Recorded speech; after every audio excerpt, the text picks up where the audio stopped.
What's going on, family? This is your sister, Mylan Harris, founder of Black Girl Mob, and welcome to our next episode of the Black Girl Mob Pod, where we are featuring Black women entrepreneurs who are just killing the game all across the United States. And tonight is no different. No, it's really exciting. So last week we interviewed Cheryl Quintero, which I always have to say that is not how you pronounce her last name, y'all. It's Quintero, but it's Cheryl Quintero because I've been saying that since I met her when I was 10 years old, right? We talked to Cheryl last week and she was in Massachusetts. And this week we are talking to a sister in Mississippi. So if you don't realize that we are not just staying in one region. We are featuring women from all across the United States and Canada, the Caribbean. You just have to tune in every week because you don't know where we are going to be. But tonight, guys, I am so excited to be bringing to you a conversation with this sister who I really just met recently. We met on the platform Alignable. If you're familiar with Alignable, if you are not familiar with Alignable, it is basically like LinkedIn for networking, right? It is just a great place to make new connections, have conversations with people from all over the US and Canada, and really have an opportunity to meet people that you normally would not have an opportunity to meet. So if you're not on Alignable, I highly recommend it, especially if you like networking, being able to network to grow your business. So I had an opportunity to connect with this sister and what they call a smart connect. All right. A smart connect is a super quick 7-minute speed networking event. And I just was so excited. There's not a whole lot of us in these events sometimes. And so being able to see this beautiful face come out, I was like, oh yes, what's going on, sis? And her spirit was just so beautiful. And I was so excited to learn more about her and her business. And so we connected and we talked about Black Girl Mob, and she was it. She's like, I'm in, sis, right? And so I'm just so excited to introduce to you guys tonight my sister from another mister down in the great state of Mississippi, MISSSS, right? Louise Lopez has come on to our virtual stage. How are you this evening, sis?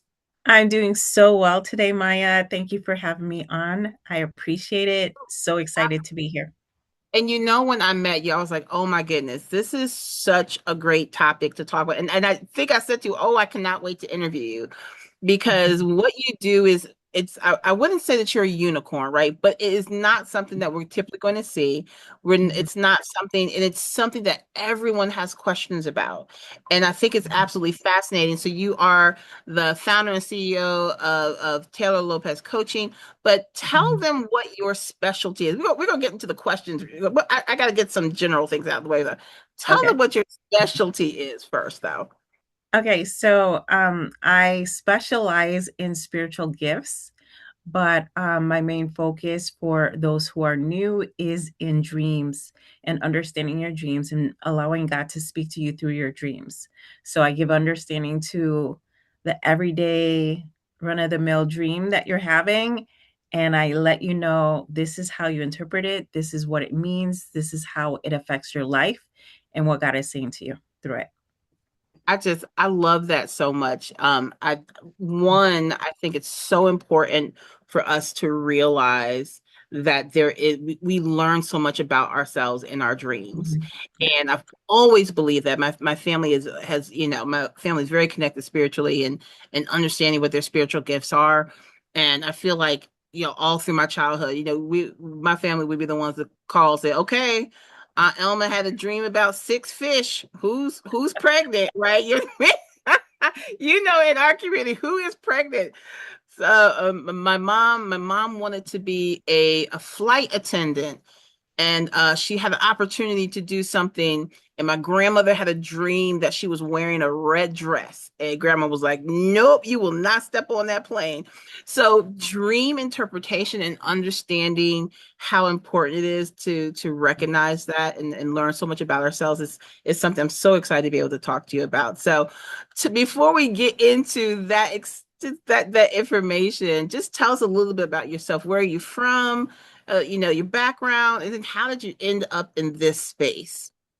Okay, so I'm originally from Trinidad and Tobago. So we moved here to the States when I was 5 years old. And even back then, when I was really little, I was really small, I was seeing into the spirit. So I'd always see this man that was following us around. I'd point to him. My parents didn't know what I was talking about. And so even when we moved here to the States when I was 5, I continued to see. And so my mom came here and we got involved with a church. And, she still didn't know what to do about it. But even though we went to church and everything, it was like I'm seeing in the spirit, but no one could identify or help me with that area of my life. So we came here. I grew up in the church, and then there were many different abilities I began to have. So I had no one to talk about it. So there was no one that was there that, and how I knew how to keep like my mouth shut was because I would look and nobody would be reacting. And I'm just like, okay, nobody's saying anything. So they're not seeing it, they're not hearing it. So, let me just keep my mouth shut, because when you're a child that is experiencing different things, you want to be normal. You want to act like everybody else. So you're just trying to look around and see, okay, who's responding, who's not, things of that sort.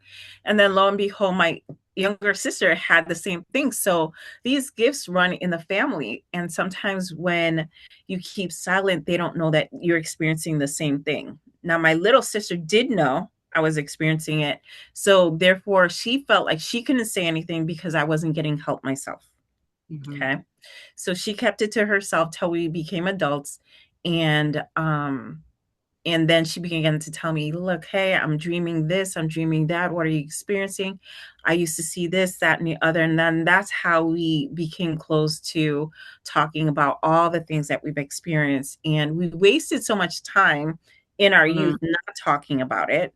So now I talk to my children about everything that they experience Right. because it does go down the bloodline. Yes. Mhm. Absolutely. And I can Mhm. imagine just having that ability and recognizing it at such a young age Mhm. and not being able to talk about it and not have people understanding. But and then you just kind of feel like, am I crazy? Like what why isn't anybody else experiencing and Mhm. the trauma that can actually it have such a Mhm. negative impact on the gift if you're Mhm. not allowed. I think it's such a beautiful thing that you're able to talk about it with your kids. And now even as an adult, your sister's able to talk about it because again, Yeah. it's such a beautiful gift to be able to have. Um, Mhm. so I want to get into how did you go from having this gift for yourself and talking about it with your family to understanding that this might be something I need to bring to a larger group of people, a larger audience. How did you decide to make this a business? Okay, so there were several impactful things that happened in my life, right? So one was in my youth and one as an adult. Um, and so in my youth, I did not understand that the gifts that we have are very important. They're vital, you know. And although in church we learned about, heaven and hell, we didn't really learn about the spiritual realm and the spiritual war that takes place within the realm of the spirit. So um it was a hard lesson to learn for me. So when I was growing up, I was in middle school and I woke up and I heard, you need to talk to Susan today. And I was like, okay. It wasn't hard because she's like in my homeroom. I eat with her at lunch. She's at my gym. So we had several classes. So I go, and the first time I go to talk to her, someone interferes with what I'm trying to say to her, right? And then the next time I see her, same thing happens, right? And I find it a little bit odd, but I don't question it because I see her throughout the day. There's not a problem, right? Right. The last time we get interrupted again, and then she has this look on her face. I'm like, okay, I took note of it, and I'm like, okay, well, something must be bothering her. So we Mhm. decided to meet after school, at the back of the building. before we go home. And so I waited there and I didn't see her. And I'm like, okay, well, I guess I'll talk to her tomorrow. Right. And so I go to school the next day and I'm just like, okay, I gotta really make sure I gotta like stop all these interferences from, just butting in. And so the teacher comes up and says, I'm sorry, students, but Susan committed suicide last night. What? Wow. Yes. And I was devastated. I couldn't believe it. I couldn't believe what I was hearing because the opportunity that I had throughout the day, I didn't know that it was a battle for her life. I had Mm, no clue. All I know was I heard you have to talk to her. mm, You have to mm, talk to her today. And if I had known that, so a little bit of context to what was going on. A new girl had entered the school, and this new girl was troublesome. We heard, about her life and why she came to our school, and she began to hang around this young lady. And we warned her. We told her, hey, you got to be careful with that girl. You got to be careful. But then it seemed like they kept on getting closer and closer. Well, that girl convinced her to commit suicide. mm. So it was a double suicide. A suicide pact, Her, yeah. yes, and that girl. And so that was devastating because I didn't understand what you're hearing could be that important to someone's life, right? And Mhm, so even though I try to be normal and everything, if I heard something like really deep in my soul like says this, I would say it, you know. mhm, And yeah, I couldn't care about what people will say, like what's she talking about, you know what I'm saying? But mhm, because of what happened to me, I would say it, regardless of what someone thought. But still, it's lonely when you don't have anybody to mentor you, give you understanding of what you're hearing, and so forth and so on. And then the next one was as an adult, we were in the military, and this one counteracts what I experienced when I was younger, okay, in middle school. And the trauma of that, and knowing that the enemy likes to cause a lot of havoc and chaos in people's lives. So in the military, there's a bulletin board, and someone said that their son was experiencing night terrors, and they stop breathing as they have these night terrors. The mother was very concerned. She said she had been to everyone and everything, and no one was helping. So mhm, I was like, okay. So I said, Lord, do you want me to go ahead and, just reach out to her and we can see what's going on? And I had another friend of mine, and she was a person of prayer. So I needed that support. So we went and met them at a park, at one of the military parks. And so we went there, and I love working with children because they're awesome. They just tell it like it is. You don't have to, like, draw stuff out of them. They just tell it like it is. So I just talked to him. He was a 11-year-old little boy, and the mom was right there on the bench. And I said, hey, can you tell me what's going on? Your mom's telling me you're having these nightmares and you're sleepwalking, and she's so concerned about you. Do you know what's going on? And then so he began to talk about these accounts where he would go to sleep, he'd come out of his body, mhm, and he would see these creatures, and they would come after him, and he'd try to get to his mother, but she can't hear him because he's in the spirit. He doesn't understand his spirit has come out of his body, and he's mhm, just walking around and so forth, right? And so I'm like listening, and I'm understanding what's going on. And the only reason I knew what was going on because it had happened to me before.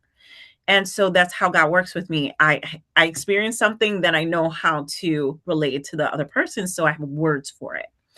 And right. so he gives me three different accounts, and the mom's jaw is dropping, and I'm like, what's the matter? Because I'm like, did I do something wrong? She's like, no. When he experiences these things, he can't remember anything. And Mhm, she's like, you just had him say everything detailed, word for word, what he experiences, and we have never known what was going on with him. And mm, then so I asked him, is that true? He's like, I just talked to you and everything is there, it's like right there. And I said, well, praise God. So thank you, Lord, for revealing this. And then so as we go through it, I understand that with children, you have to allow them to, you got to give them Mm, permission to speak. And I say, you know what?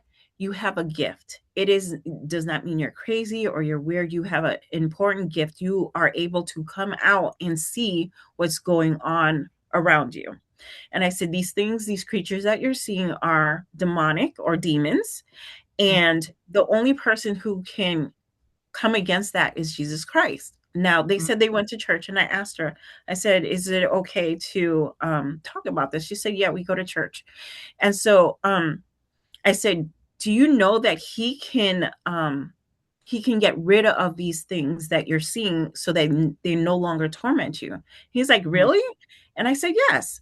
And so I asked the mother, did they receive Jesus Christ in their heart and all that stuff? And she's like, I said, well, let's make sure. Do you mind if we make sure? And I did. So we prayed for him. I told him, if you ever see those things again, you call on the name of Jesus and you will be fine. And mhm, so we followed up with a family, and he no longer had those night terrors anymore. And he mhm, was fully equipped to handle what would come to him, or try to torment him. And then the one for my family was my two little girls, 3-year-old and a 5-year-old, were having shared dreams of torment. And I didn't mm, know that that even existed. I didn't know that two people had the exact same dream. And so they're so little and so tiny. And I'm wondering, why won't they go to sleep? They say the bad guy comes and gets us in our sleep. And I'm like, what are mm. you talking about? And so they begin to tell me in their own little language, what's going on. I said, that's not happening here. No way, Right. you know? And so I said, okay, sweethearts, you know how we go to church and we talk about Jesus? They're like, yes. Remember, Jesus is your protector. And they're like, really? And I said, yes. So if you go to sleep tonight and you see those things, you call on Jesus. So because they're so little, we repeated it several times so that they can get it. And when they felt comfortable to go to bed, they went to bed and we prayed over them. They went to bed, went to sleep. They didn't get up that night. And so the next morning I asked them, sweetie, what happened? I said, did anything happen? She said, yeah, the bad guys came out and they were chasing us. And I said, what did you do? Did you say anything? They're like, yes, we called on Jesus and he came out with his sword and he cut them in half. And they were so excited and jumping up and down. And I'm like, yay, Jesus, yay, Jesus. And we're jumping and, having a little party about it. And so the next night, my daughter says, Mommy, what is it that we say again? Because she was apprehensive about going to bed. I said, Mhm. okay, let's repeat again. Remember, Jesus is the one who helps you and so forth. And we prayed and we said it several times so she would remember before she went to bed. Same thing next morning. They didn't get up. Next morning, I'm asking what happened. She said the bad guys came out again, but we called on Jesus and yay, Jesus, yay, Jesus. We jumped around and everything again. Then the next third day, nothing. They said no more bad guys. He's gone. And so I realized then that if you can train a little child to be empowered to have power over their dreams through Jesus Christ, it's not a hard thing to teach anyone at any age how to be empowered against any spiritual wickedness that comes against you. So Absolutely. that really, with my little tiny children, let me know I can do this. I can do this, Lord. Show me how to do it, and I will help those and I'll give them what they need that I couldn't get when I was growing up. Got you. I love that. And again, like for for people who may not understand but it's Mhm. such an important thing and such an important gift to be able to share with people. So I think that is exciting that that is your zone of genius, right? Because it's just not something that you're going to see every day. So let's talk about the business side then, because Okay. just like any other entrepreneur, we all have this thing that we're really, really, really good at, right? Especially once you understand who you are, what you're about, what your Mhm. passion is. But then we add the business of business to it, Mhm. right? What for you, you're coming with this gift and now you're packaging it into a business. What has been your biggest challenge when it comes to going from this is something I'm really good at, but now I also Mhm. have to have this business side to me too? What's been your biggest challenge with that? Okay, so coming from the religious background, so the Lord took me out of the religious sector of things a while ago. So I brought up my children with being more spiritual than the church was. Okay. Mhm. So because we are more spiritually minded and not religious, like following these steps, they are brought up free to use their gifts. Okay. Mhm. So the challenge was talking to people, especially the church people, and they Mhm. thinking it's a demonic thing that I'm doing, right? And they're not really receptive or receiving of it. And so that was a big challenge for me. And I was like, Lord, you want me to help them? I started off in inner healing and deliverance because the Mhm. Lord told me I would have a ministry, but not like you see in the church. So Mhm. when Mhm. coaching came up, that got my ear. And I was like, what's this coaching thing? And the Lord said, go into that.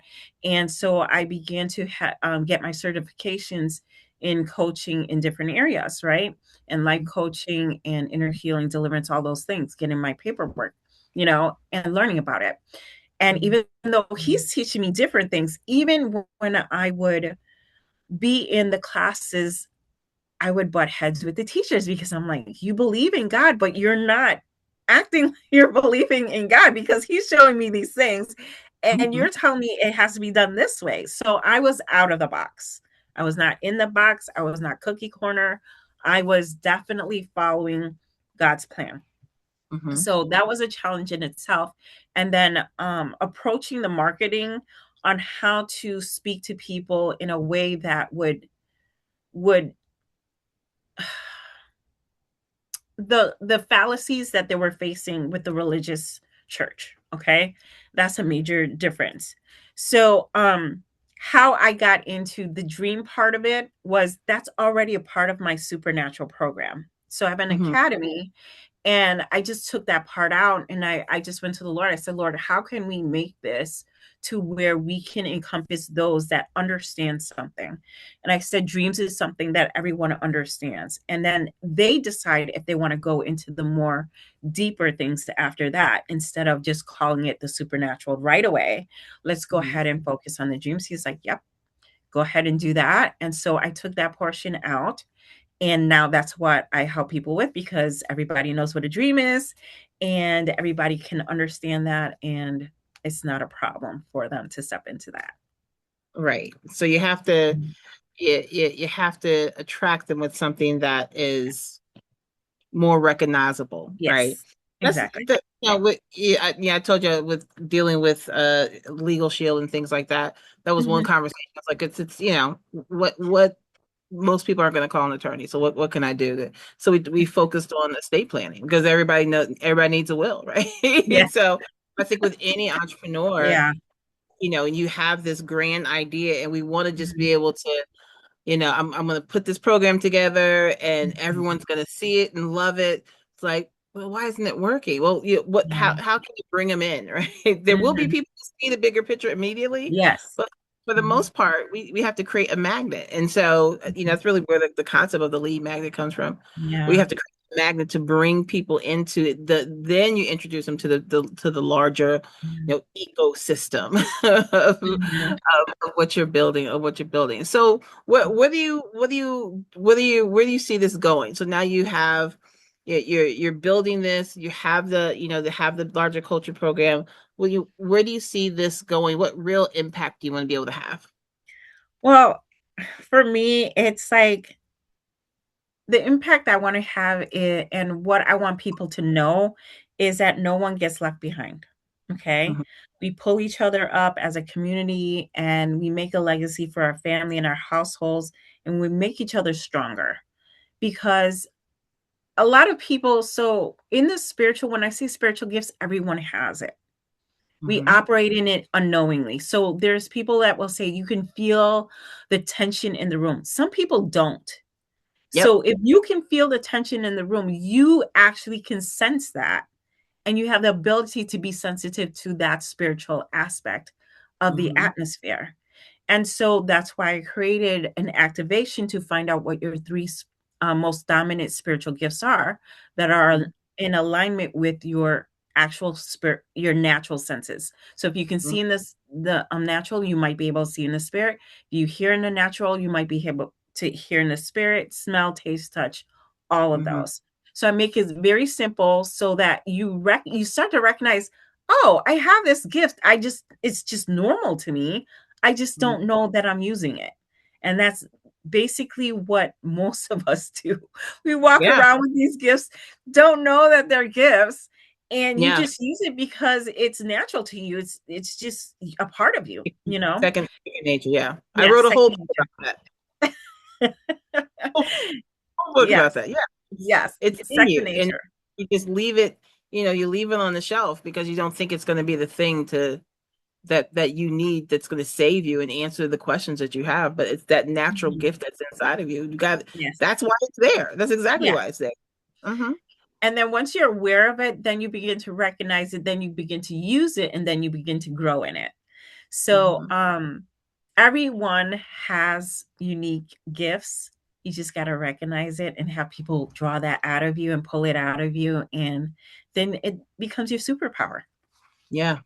Mhm. Yeah. And that unique gift is something that someone else needs, Yeah. but they don't have it, right? They don't Yes. have the gift itself, but they need the thing that the gift creates, right? Yes. So Exactly. whether you're like amazing with kids, there are some Mhm. people who are just, babies literally are just drawn to them, right? They're just Yes. amazing with kids.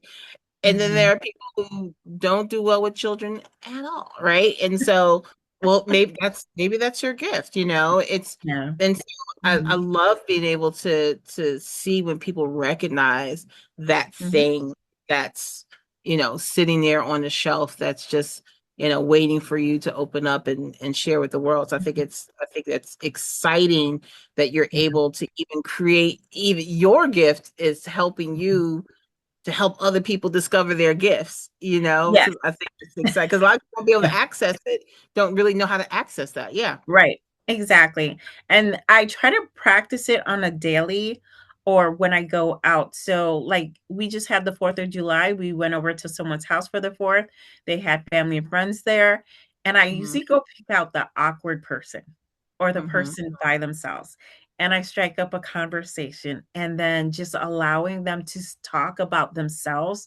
You see them light up and talk about their gifts, stuff that they don't talk about with other people, and then I share and I give my input and encourage them to continue. So it's very important for us to be supportive of one another. Absolutely. So, and I'm also listening to you, when you're talking about your childhood and how you were able, even though traumatically, discover, this is something that you're able to do. You have to listen to this gift. What would you tell your younger self now that she should be proud of and that she should be looking forward to?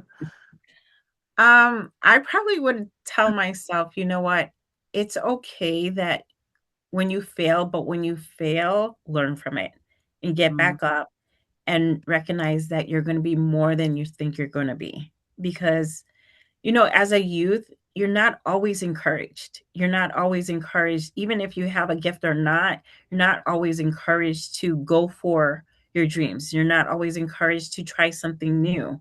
And so I would encourage myself to continue going for my dreams and knowing that you're going to be much better off in the future than you think you are now.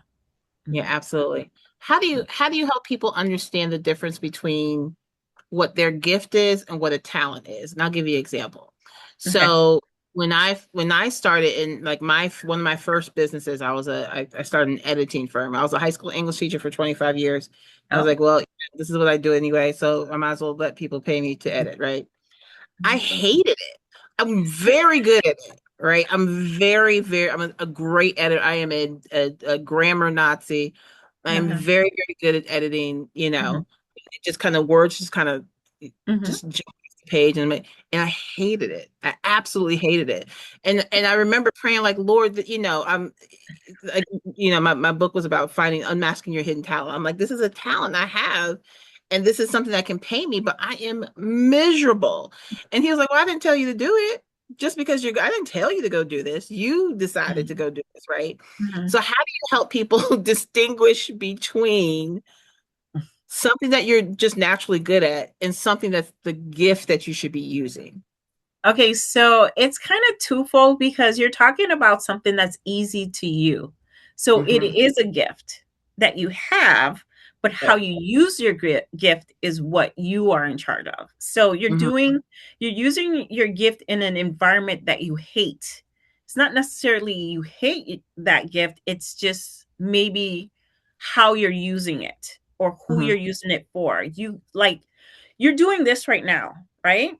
And you're creating a magazine and all these different things that skill, that gift that you have, you can use in this, but it's Oh, something absolutely. you love doing, right? Mhm. But if you're in an environment that you hate, that gift is going to seem so bothersome and you can't stand it, right? Right. So, my mom has a gift of organizing. Like that woman is so gifted. I said, you can make money from this thing. Like Right. you're Right. so gifted. But she won't do it. She Hmm. won't do it because I guess she feels like she only wants to do it when she wants to do it. And I think she feels like if I do it for someone else, I have to do it for them, on demand for them, not for me. But in Right. entrepreneurship, you can schedule things the way you need to schedule it. And I don't think she's thinking in that manner. You know what I'm saying? Hmm. Um, but when you have a talent, it's usually a skill that you've learned, that you've honed in on, and you've repetitively done it. And so it now becomes a talent. So that skill becomes a talent because you have put in so much time and energy into it. Okay. A gift is so secondhand. It's like second nature. It's like you don't really have to do much. You may learn some skills and stuff with it, but it's not like, you're striving, like Yeah. you're Yeah. trying to do it and all that stuff. Other people have to do that, but you don't have to. It's just really natural to you. So, your gift is easy, comes to you very easy. It's not a bother, it's not a struggle. Right. But your talent comes with skill and persistency. And it might, as you go along the way, become easier, but it's because you are very highly skilled in something.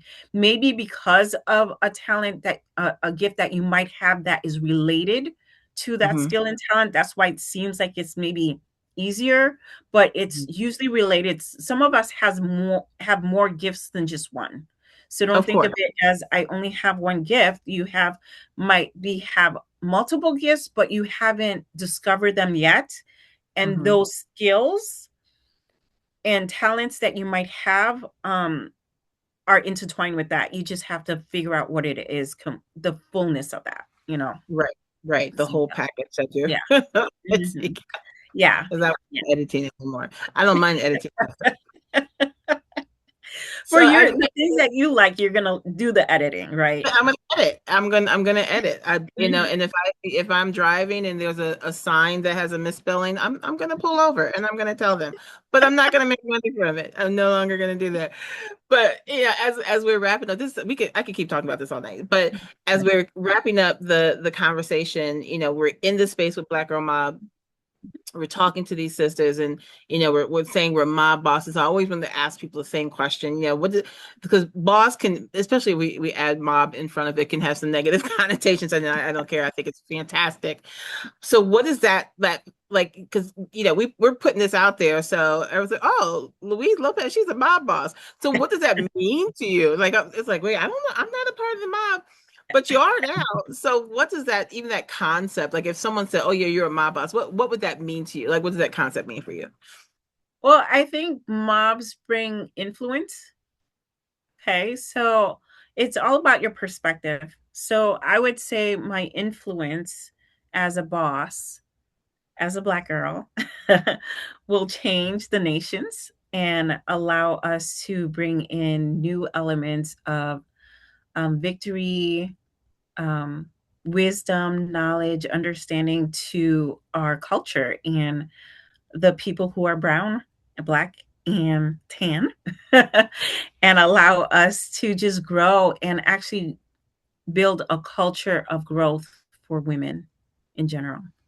I love it. I love it. I love it. Thank you so much for for doing this with us You're tonight welcome. and being able to talk about it. How can people get in contact with you? When we share this, we're going to make sure everybody has your information. But for someone watching this right now or listening to this right now, what's the best way for them to get in contact with you? They're already thinking in their head, "Oh my goodness, I've been looking for someone to talk to me about this." How can they get in contact with you? Okay, so the best one that I go to is my link tree at Taylor Lopez Coaching. Reason being because I change and I add stuff so much. You can go on my site, but that might not be updated right away. I could just put the link in there and you can go to it because I change things so much. So right now I am inviting people who have premonitions, people who have foresight, because a lot of my dream people, you can get on there and go to my dream academy, which is in the school community. But a lot of them are having premonitions and they don't know how to use that and the gift that they have in that. So premonitions is right now, the dream room is right now, supernatural school academy is right now. And then I every once in a while I do live classes. So if anything you want to know anything, just go to the link tree because that'll be updated like right away. And then I'll go to every other social media and everything else. You just go on there, see, and you get the direct link to Awesome, everything awesome. that I do. And Mhm. we're excited to be able to not just feature you here on the Uh-huh. Black Girl Mob Pod, but you will be have your own blog entry Mhm. on our Black Girl Mob blog. Just all of the alliteration here. The Black Girl Mob blog and the Black Girl Mob Pod. We're going to be featuring you on all of our socials. So, guys, you will have an opportunity to connect with Taylor Lopez Coaching and Mhm. its founder, Louise Lopez, and all of her many, many beautiful gifts. And sis, I thank you so much for sharing with us this evening. Thank Cannot you. wait to just continue watching you on this journey and watching your business grow and really watching the impact that you're going to have on so many people who are able to hear this and realize that they're not alone in this journey. So excited. Thank you so much for being with us this evening. Thank you. I Absolutely. appreciate you, Maya. You're a wonderful person. And I thank you all for being here and hope to see you all soon. Absolutely, absolutely. All right, guys, make sure you are downloading this episode of Black Girl Mob Pod and then head over to blackgirlmob.com and go over to our blog and check out Louise's blog entry and all the other amazing Black Girl Mob bosses that we're featuring every single week. There's going to be a brand new one. So you might as well just go ahead and put us in as one of your favorites and just, get on our subscription list so you don't miss anything Black Girl Mob related. So as always, be blessed and be a blessing, and we will see you next week right here on Black Girl Mob Pop. Have a great night.